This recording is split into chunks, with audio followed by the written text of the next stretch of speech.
Ya, baik, kita masuk ke Kejadian pasal 3 ya, Bapak Ibu. Izin share screen-nya. Nah, jadi kita melihat Alkitab ya. Seperti yang Pak Rudi tadi katakan, ya kita percayai. Bahkan Ibrani pasal 11 itu ayat yang ketiga dikatakan karena iman kita mengerti bahwa alam semesta telah dijadikan oleh Tuhan Allah. Ya, di dalam peristiwa penciptaan memang nggak ada saksi matanya ya, saudara. Siapa waktu itu? Ya, hari pertama, kedua, ketiga kan nggak ada. Hari keenam barulah Adam, Hawa, manusia yang diciptakan. Ya, nah kita dituntut untuk percaya. Nah, kita sebagai orang Kristen diajar untuk percaya kepada Alkitab yang adalah firman Tuhan, di mana kisahnya, nah ini yang luar biasa ya, kisahnya ini yang bicara tentang Kristus sebenarnya, nubuatan dan pengendapan, janji dan terpenuhinya janji dan penggenapan janji itu. Kalau di PL itu adalah janji, kalau di perjanjian baru itu adalah penggenapan dari janji itu.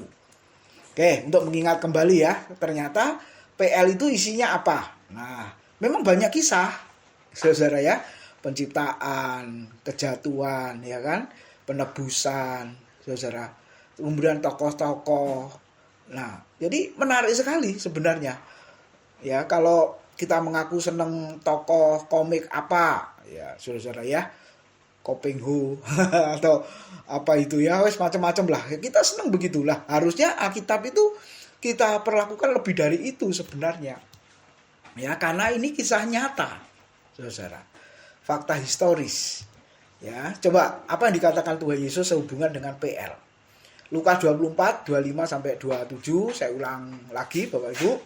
Lalu Yesus berkata kepada mereka, "Hei kamu orang bodoh, betapa lambannya hatimu sehingga kamu tidak percaya segala sesuatu yang telah dikatakan para nabi." Nah, para nabi itu mewakili PL, saudara. Jadi kalau tidak mengerti yang dikatakan PL, maka orang Kristen dikatakan Yesus, para murid itu dikatakan kamu orang bodoh dan betapa lambannya hatimu. Nah, ini pakai bahasa sekarang itu kan botol ya saudara ya, bodoh dan tolol. Nah, ini terjemahan aslinya juga mengandung pengertian itu, tolol saudara-saudara. Ya, kalau orang berkata ini bahasa media sosial, wah sebenarnya ini bahasanya Tuhan Yesus. Ketika orang percaya tidak mengerti siapa Kristus di dalam PL. Makanya tadi di awal saya berkata, saya senang sekali karena Bapak Ibu ada yang sudah membaca, kemudian muncullah pertanyaan-pertanyaan ya. Dan itu positif sekali menurut saya. Lalu ayat 26, bukankah Mesias harus menderita semuanya itu untuk masuk ke dalam kemuliaannya? Bukankah Mesias? Nah, ini sudah membicarakan Mesias ya, lebih spesifik lagi. 27, lalu Yesus menjelaskan kepada mereka, Kleopas dengan temannya waktu itu, apa yang tertulis tentang dia, Kristus, dalam seluruh kitab suci. Nah ya, konteks seluruh kitab suci ini adalah perjanjian lama. Apalagi ditambah mulai dari kitab Musa, Kejadian, dan segala kitab nabi-nabi. Kejadian sampai Maleaki. Kemudian ayat 32, kata mereka seorang kepada yang lain, bukankah hati kita berkobar-kobar ketika Yesus berbicara dengan kita di tengah jalan dan ketika Yesus menerangkan kitab suci PL kepada kita. Jadi sepanjang perjalanan itu Bapak Ibu ya, dari Yerusalem ke Emmaus itu, Yesus menjelaskan kitab suci, menjelaskan siapa dirinya di dalam PL, dan Kleopas dengan temannya mengaku hatinya berkobar-kobar, saudara. Nah, saya berharap ketika kita mendengar firman, hati kita juga berkobar ya, penuh sukacita, antusias untuk lebih belajar lagi. Penasaran, ingin tahu lebih lagi kisahnya. Nah, itu harapan, saudara. Nah, banyak nubuatan atau janji-janji. Nah, yang pertama kita akan belajar tentang benih perempuan, Kejadian pasal 3 ayat 15, lalu penggenapannya di Galatia 4 ayat yang ke-4. Tapi sebelum masuk ke Galatia pasal 4, perjanjian baru, wah ini kisahnya panjang sekali saudara ya. Ya. orang-orang pada zaman itu pun juga belum paham kalau yang dimaksud itu nanti Kristus Mesias ya, nggak tahu. Makanya ada istilah wahyu progresif ya, samar-samar. Nanti kita akan lihat ya, saudara. Nah, ini beberapa nubuatannya yang kemarin kita sudah bahas, ternyata tentang kedatangan kembali ya, yang satu sesi sendiri ya, nggak ada ayatnya karena memang belum terjadi, saudara. Yang ada ayat penggenapannya berarti kan sudah terjadi. Tapi kita semua percaya kedatangannya dia kembali, Kristus kedua kali ke dalam dunia pasti digenapi. Oke, kita lihat Kejadian 3 ayat 15 ya, disebut keturunan perempuan atau benih perempuan. Nah, ini sudah mulai muncul nih janji yang pertama kali. Makanya kalau kita baca kitab Kejadian, kita mulai kitab Kejadian, saudara-saudara, kita akan ketemu ini. Ternyata sudah ada janji tentang Mesias, tentang kedatangan Kristus, saudara-saudara. Ayat 15 dikatakan, aku akan mengadakan permusuhan antara engkau, yaitu ular dan perempuan ini, antara keturunanmu dan keturunannya. Keturunan perempuan atau benih perempuan akan meremukkan kepalamu dan engkau akan meremukkan tumitnya. Jadi keturunan ular itu, saudara, akan meremukkan tumit, ya. Engkau akan meremukkan tumitnya. Nah, jadi masih bingung juga. Keturunan perempuan, benih perempuan ini siapa? Ya, saudara ya, siapa? Dalam Kejadian pasal 3 belum dijelaskan. Nah, kita mundur di Kejadian pasal 2, yaitu tentang, nah ini disebut kematian ya. Kejadian 2, 16-17. Lalu Tuhan Allah memberi perintah ini kepada manusia. Semua pohon dalam taman ini boleh kau makan buahnya dengan bebas. Nah, ini peringatannya ya, saudara. Tetapi pohon pengetahuan tentang yang baik dan yang jahat itu janganlah kau makan buahnya, sebab pada hari engkau memakannya, pastilah engkau mati. Jadi ternyata di dalam penciptaan manusia benar-benar diberi kehendak bebas untuk memilih. Ya, bebas untuk memilih taat atau tidak sebenarnya. Nah, tapi yang dipilih adalah ketidaktaatan. Nah, jadi ada pertanyaan ya, saudara. Terjadi tragedi, terjadi ketidaktaatan di dalam Kejadian 3 ayat 6 sampai 7 ya, saudara. Kemudian di situ muncul ya asal dosa. Ya, saudara. Kira-kira Bapak Ibu ada yang mau menjawab? Kira-kira asal dosa itu dari mana sebelum saya lanjut? Ya, kira-kira nih asal dosa ini dari mana, saudara-saudara? Ada yang mau memberi jawaban? Siapapun, silahkan Bapak Ibu. Halo, masih bersama-sama Bapak Ibu? Hawa, Pak Tim, Hawa. Oh, asal dosa dari Hawa ya? Oke, Ya. dari Hawa. Yang lain, saudara-saudara? Nah, itu Pak, kan boleh makan buah skalanya, hanya pohon kehidupan itu yang tidak boleh dimakan. Iya. Nah, itu yang dilanggar itu ya, berarti ketidaktaatannya itu Pak. Oh, jadi asal dosa adalah ketidaktaatan. Iya, tidak memenuhi apa yang diminta Tuhan ya. Oke, makasih Bu Edi. Yang lain, saudara-saudara? Kira-kira asal dosa dari mana?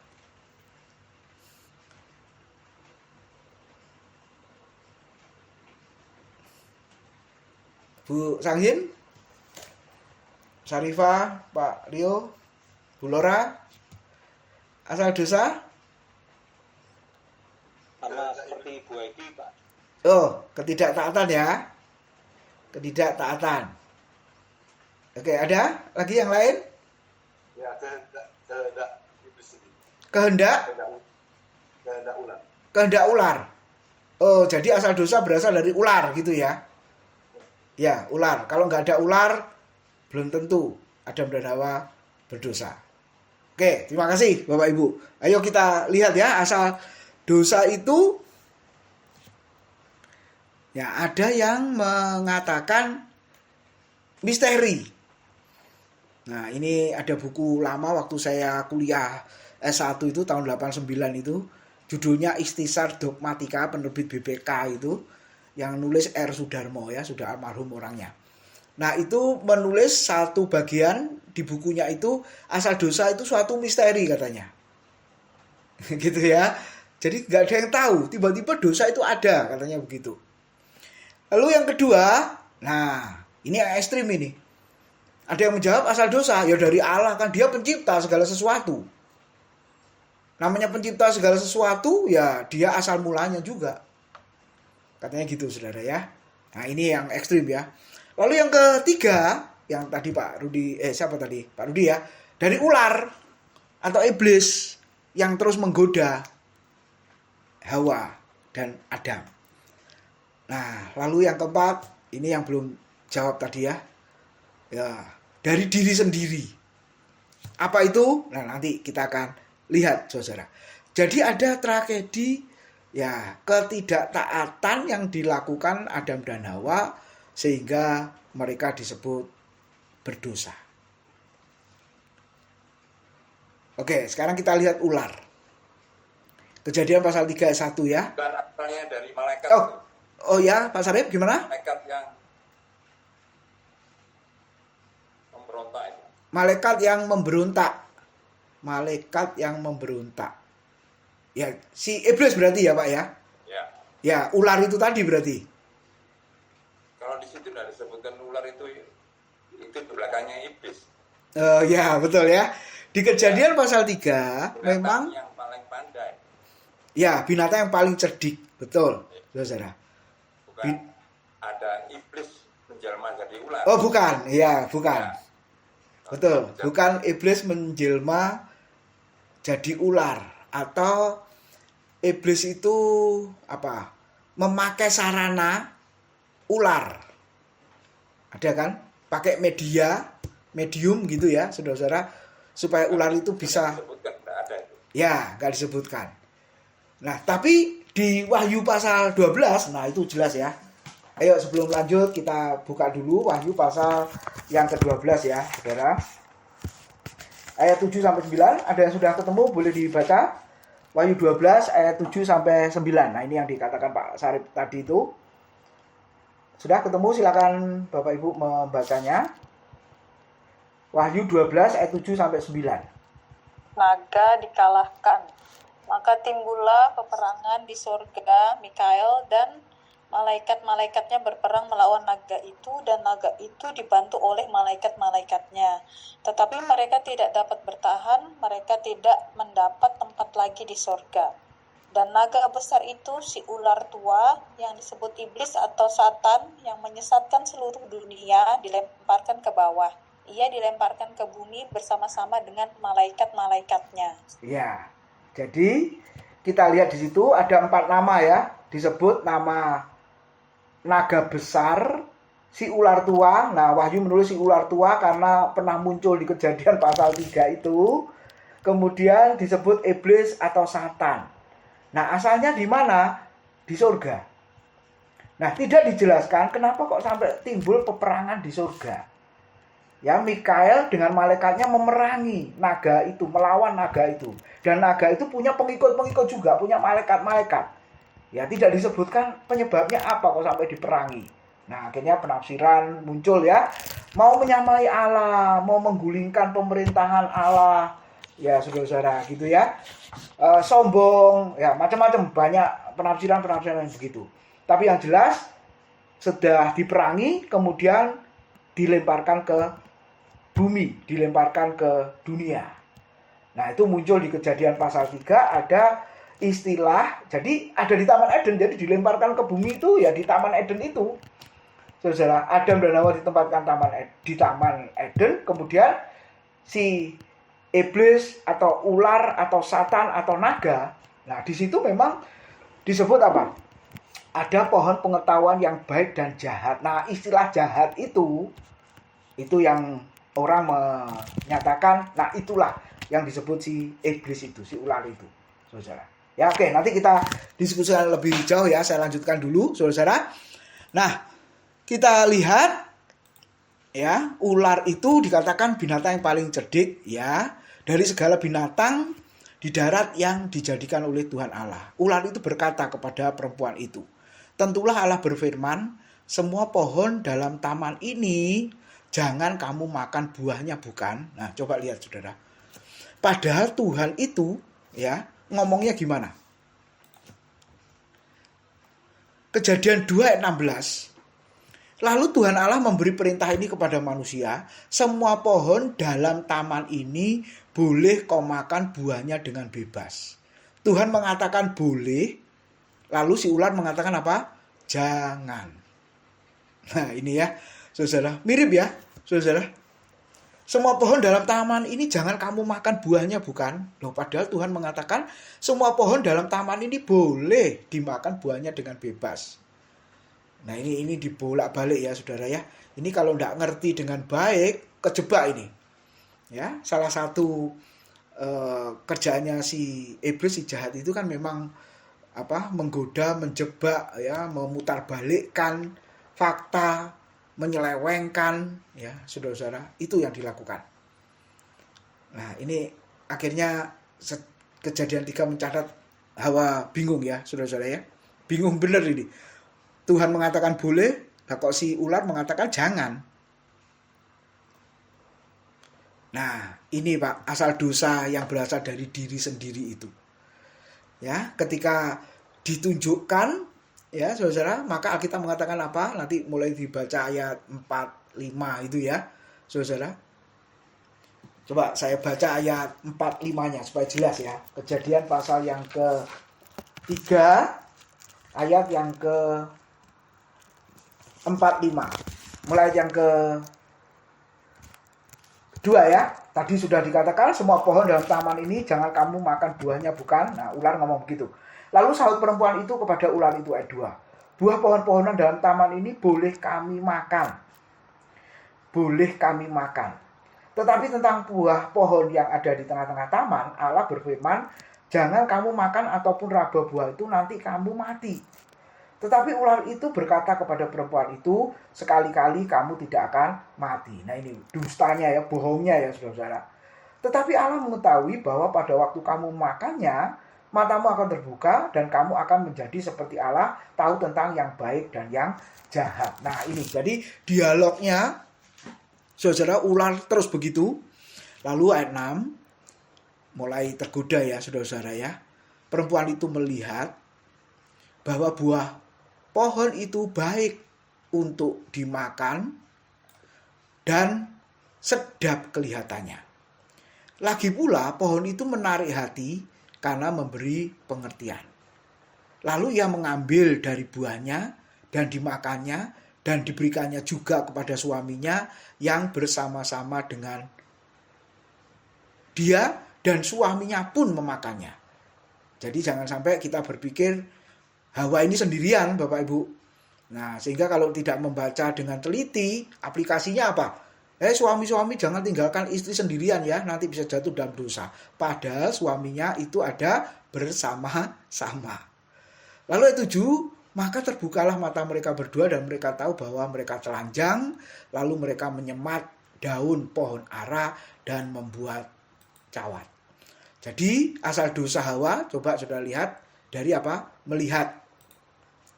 Kemudian mengambil. Ya. Melihat, kemudian dikatakan menarik hati, ya berarti kan punya keinginan, kemudian tindakan. Melihat, menarik hati, kemudian tindakan, mengambil. Nah, jadi asal dosa dari mana? Ya dari diri sendiri ya. Setelah itu maka terbukalah mata mereka, kemudian mereka telanjang. Nah, saudara, ada kisah yang lain di Yosua pasal 7, ini sama.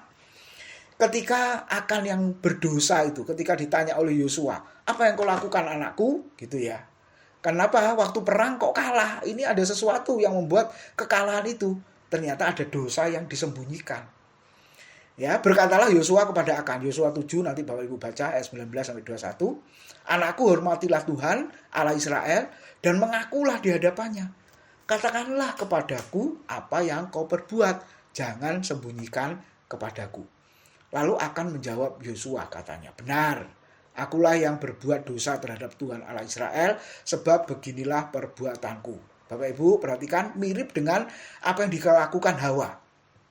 Ya, Aku melihat di antara barang-barang jarang itu jubah yang indah, buatan Sinear, dan 200 sikal perak, dan sebatang emas yang 50 sikal beratnya. Lalu apa? Aku mengingininya, bahasanya Hawa, menarik hati. Lalu apa? Ku ambil. Semuanya itu disembunyikan di dalam kemahku dalam tanah, dan perak itu di bawah sekali. Jadi saudara, mirip ya, melihat, kemudian mengingini karena menarik hati, kemudian action, tindakan, diambil atau disembunyikan. Nah, Yakobus 1, 14, 15 memberi konfirmasi. Asal dosa. Tetapi tiap-tiap orang dicobai oleh keinginannya sendiri, karena ia diseret dan dipikat olehnya. 15. Dan apabila keinginan itu telah dibuai, ia melahirkan dosa. Dan apabila dosa itu sudah matang, ia melahirkan maut atau kematian sebagai akibat dari dosa.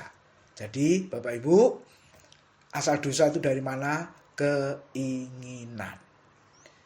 Ya, kata Yunaninya epitumia, keinginan yang berlebihan. Ya, jadi setiap dosa itu berakar dari keinginan berlebihan akan sesuatu.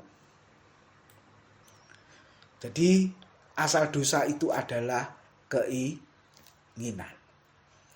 Nah, Bapak Ibu, kita bisa melihat setelah mereka semua berdosa, akibatnya apa? Benar-benar mereka mengalami kematian. Tetapi Kejadian 2 ayat 17 dikatakan, pohon pengetahuan tentang yang baik dan yang jahat itu janganlah kau makan buahnya, sebab pada hari engkau memakannya pastilah engkau mati. Nah, timbul pertanyaan, kenapa waktu melanggar kok nggak langsung mati? Gitu ya saudara ya. Nah, ternyata ini saya kasih gambar makam ya Bapak Ibu ya. Memang kuburan itu kesannya mengerikan sebenarnya. Kecuali kuburan di mana? Di Lawang ya Bapak Ibu ya, bagus-bagus. Tapi kalau yang seperti ini, wah ini mengerikan nih, kuburan yang begini nih ya saudara ya. Jadi ini akibat dari dosa itu kematian. Ternyata kematian yang bagaimana? Loh, bukannya Adam dan Hawa umurnya masih ratusan tahun ketika dikatakan berdosa lalu diusir ya, betul ya Bapak Ibu. Bahkan masih melahirkan anak-anak. Ya, memang harus melahirkan anak-anak. Saudara, karena perintahnya beranak cucu bertambah banyak, penuhi bumi. Tapi waktu mereka belum berdosa, belum punya anak, saudara-saudara. Ya, seringkali saya akan guyon ya, kalau seandainya Adam dan Hawa itu punya anak, saya mau keturunannya Adam dan Hawa yang belum jatuh dalam dosa itu. Gitu ya, saudara. Tapi Alkitab mengatakan setelah jatuh dalam dosa, barulah mereka punya keturunan. Ya, saudara. Oke, ada beberapa macam kematian, saudara ya. Kata Yunaninya thanatos itu, yang pertama kematian badani. Kematian badani ini yaitu pemisahan jiwa dari tubuh. Dalam Alkitab peristiwa ini dianggap sebagai sebagian dari hukuman atas dosa. Kita semua nanti mati ya, saudara-saudara ya. Kita semua nanti mati. Lalu yang kedua ada kematian rohani. Gitu ya, istilahnya yaitu terpisahnya jiwa dari Allah. Dengan kematian rohani, manusia tidak lagi menikmati kehadiran dan kebaikan hati Allah, dan juga tidak lagi mengenal dan merindukan Allah. Nah, ini yang disampaikan Syarifah tadi. Ketika mereka melanggar, mereka bersembunyi. Kenapa mereka bersembunyi? Mereka takut. Loh, padahal sebelumnya kan relasinya sangat bagus dengan Tuhan Allah. Ya, harusnya, nah logikanya, ketika melakukan kesalahan, minta maaf, minta ampun, mendatangi Tuhan. Tapi Alkitab berkata, mereka justru bersembunyi karena takut. Ya, saudara. Makanya solusinya apa? Sampai kapan sebenarnya mereka ini takut? Sampai kapan mereka ini sebenarnya bersembunyi? Ya, ketika Allah belum menyapa mereka, memanggil mereka dan menemukan mereka, ya mereka tetap terus bersembunyi. Nah, ini teologi Alkitab, keunikannya, saudara, bukan manusia yang menghampiri Allah, karena jelas tidak mungkin. Manusia berdosa, Allah itu suci. Dengan cara apapun, tetap tidak mungkin dan tidak bisa, saudara-saudara. Tapi ini keunikan, ya, Allah yang mendatangi manusia berdosa. Tinggalkan surga, turun ke dunia, masuk ke Taman Eden, kemudian menyelesaikan dosa Adam dan Hawa. Dengan cara apa? Saudara memberi pakaian kulit binatang ya. Kalau saudara baca kisah Kejadian pasal yang ke-3 itu ya saudara. Sebelumnya mereka membuat pakaian dari daun ara yang mudah layu ya, kemudian musnah. Nah, ini yang dilakukan. Nah, ini sampai ke perjanjian baru kalau saudara lihat. Nah, sebentar lagi kita akan memperingati Natal, yaitu apa? Kelahiran Juru Selamat. Allah yang harus datang menjadi manusia untuk menyelamatkan manusia itu. Nah, ini relasi saudara-saudara ya, keterkaitannya seperti itu. Nah, karena mengalami kematian rohani, maka manusia itu perlu dibangkitkan dari kematian rohani itu. Dengan cara apa, saudara-saudara? Nanti kita akan lihat. Dan yang ketiga ada istilah kematian kekal atau kematian kedua, bahasa Wahyu itu ya saudara ya. Yaitu apa? Keterpisahan jiwa dari Allah secara kekal. Inilah puncak dan kegenapan kematian rohani. Yaitu apa? Masuk ke dalam lautan api, lautan yang menyala-nyala oleh api dan belerang, atau dengan kata lain apa? Neraka. Bapak Ibu, kita bisa belajar di sini ketika Adam dan Hawa berdosa, maka usahanya dikatakan apa? Menyemat daun pohon ara dan membuat cawat. Nah, saya cari gambar daun ara itu kayak apa? Seperti ini Bapak Ibu. Ya, seperti daun pepaya ya, kurang lebihnya. Ini dibuat cawat. Ya, celana dalam ya Bapak Ibu ya, pakaian dalam kata Alkitab. Ini coba gimana coba? Bertahan berapa lama ini yang begini nih? Ya, daun yang mudah layu. Nah, ini menunjukkan usaha manusia dengan kebenaran dirinya sendiri untuk mendatangi Tuhan. Apakah bisa? Tetap nggak mungkin. Tapi kita lihat Kejadian 3 ayat 21. Usaha Allah, karya Allah di situ. Yaitu apa? Dan Tuhan Allah membuat pakaian dari kulit binatang untuk manusia dan untuk istrinya itu. Lalu, apa saudara? Mengenakannya kepada mereka. Masih belum juga dijelaskan kulit binatang apa. Nggak disebut. Kalau Bapak Ibu cari sepanjang Kejadian 3, nggak dijelaskan. Kulit binatang apa. Nah, nanti ketika di pasal berikutnya, oh ternyata pakai apa? Binatang yang dikorbankan itu, yaitu lembu sapi atau domba. Ya, nanti di kitab Keluaran lebih jelas lagi, yaitu anak domba Paskah. Lalu lebih jelas lagi, makanya disebut wahyunya progresif, disingkapkan demi disingkapkan, terus disingkapkan sampai jelas, yaitu anak domba Allah yang tergantung di atas kayu salib untuk menyelesaikan, menutupi dan mengampuni dosa manusia. Nah, itu yang disebut dengan benih perempuan itu tadi, saudara-saudara. Nah, kita lihat kabar buruknya. Nah, ini ya, saudara-saudara. Ibrani 10 ayat yang ke-27. Tetapi yang ada ialah kematian yang mengerikan akan penghakiman dan api yang dahsyat yang menghanguskan semua orang durhaka. Kematian yang mengerikan. Kalau dosa tidak diselesaikan, dosa tidak diampuni oleh Kristus, maka yang ada kematian yang mengerikan. Sama seperti Tuhan berkata kepada Adam dan Hawa, kalau engkau melanggar, kamu akan mati. Kamu pasti mati. Saudara, ya. Dan apa kabar baiknya? Ini yang patut kita syukuri ya, Bapak Ibu. Dikatakan apa? Kristus yang hidup, rela mati, supaya kita yang mati karena dosa mendapatkan kehidupan yang kekal. Jadi kita lihat keterkaitan antara Kejadian PL dengan PB, yaitu dengan hadirnya Kristus ke dalam dunia ini. Orang yang mati perlu dihidupkan, Efesus 2 ayat 1, 4, dan 5 ya, saudara, sedikit lagi. Tetapi Allah yang kaya dengan rahmat, oleh karena kasih-Nya yang besar, yang dilimpahkannya kepada kita, ayat 1, maaf. Kamu dahulu sudah mati karena pelanggaran-pelanggaran dan dosa-dosamu. Tetapi Allah yang kaya dengan rahmat, oleh karena kasih yang besar yang dilimpahkannya kepada kita, telah menghidupkan kita bersama-sama dengan Kristus. Sekalipun kita telah mati oleh kesalahan-kesalahan kita, oleh kasih karunia kamu diselamatkan. Jadi Bapak Ibu, ketika saya dan saudara sudah di dalam Kristus, kita telah dihidupkan. Dan menghidupkannya itu sifatnya satu kali, jumlahnya 1 kali, bersifat sekejap atau seketika. Nah, ini yang disebut dengan proses kelahiran baru kita. Jadi penggenapannya apa? Barulah tahu ya di Kejadian Galatia pasal 4 ayat 4. Tetapi setelah genap waktunya, ribuan tahun ya Bapak Ibu ya waktunya ya, maka Allah mengutus anaknya yang lahir dari seorang perempuan dan takluk kepada hukum Taurat. Ia diutus untuk menebus mereka yang takluk pada hukum Taurat supaya kita diterima menjadi anak. Jadi di dalam Kristus, dulu kita sebagai manusia yang berdosa, hidup dalam dosa dan menjadi hamba dosa.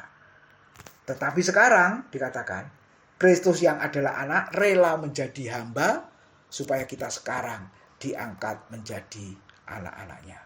Pertanyaan refleksi kita malam ini, apakah kita semua sudah yakin, saudara-saudara, mengalami hidup yang sudah dibangkitkan dari kematian rohani kita? Kiranya kita boleh menjawab ya berdasarkan pengalaman kita masing-masing. Puji Tuhan, Tuhan memberkati. Saya serahkan ke Pak Rudi.